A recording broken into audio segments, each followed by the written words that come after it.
দেখুন, যে রাজনৈতিক দলের সারদায় অভিযুক্ত 100 জন সুইসাইড করা, যার পরোক্ষভাবে অভিযুক্ত তিনি, তাকে দলের মুখপত্র করে, যে রাজনৈতিক দল বনসহায়কে দুর্নীতিতে অভিযুক্ত নেতাকে মন্ত্রী করে, যে রাজনৈতিক দল পিয়ালি খুনে অভিযুক্ত বিধায়ককে পুনরায় এমএলএ বানায়, যে রাজনৈতিক দল একের পর এক নারী নির্যাতনের অভিযোগ থাকা সত্ত্বেও মনোজিৎ দা 11টা এফআইআর নন ভেলেবেল থাকা সত্ত্বেও তাকে প্রমোশন দেয়, সেই রাজনৈতিক দলে আসলে নেতা মন্ত্রীদের চারপাশে চোরগুন্ডা ধর্ষকরা ঘুরে বেড়াবে, এটাই খুব স্বাভাবিক।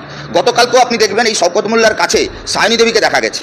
তার মানে দল, এ তো দল নয়, রাজনৈতিক দল নয়, এ তো লুম্প্যান গ্যাং অফ ওয়ার চলছে, গ্যাং অফ তৃণমূলের মধ্যে গৃহযুদ্ধ চলছে, ভাগ বাটোয়ারা, এই সামান্য টাকার বিনিময়ে। আমরা এই রাজ্য কেন, গোটা পৃথিবীতে আপনি এমন কোনো রাজনৈতিক দল খুঁজে পাবেন না যে রাজনৈতিক দলে নিজের দলের নেতাকে নিজের দলের নেতা খুন করছে, সুপারি কিলা দিচ্ছে। কতটা হিংস্র, কতটা অমানবিক, কতটা জঙ্গলরাজ চলছে এই রাজ্যে, তৃণমূলের অভ্যন্তরে এবং বাইরে এবং ভেতরে দুটো জায়গাতেই। আমি তো তৃণমূলের সমর্থকদের কাছে অনুরোধ করব, আপনারা আপনাদের নিজের বাড়ির ছেলেমেয়েদের ভবিষ্যৎ নিয়ে ভাবুন।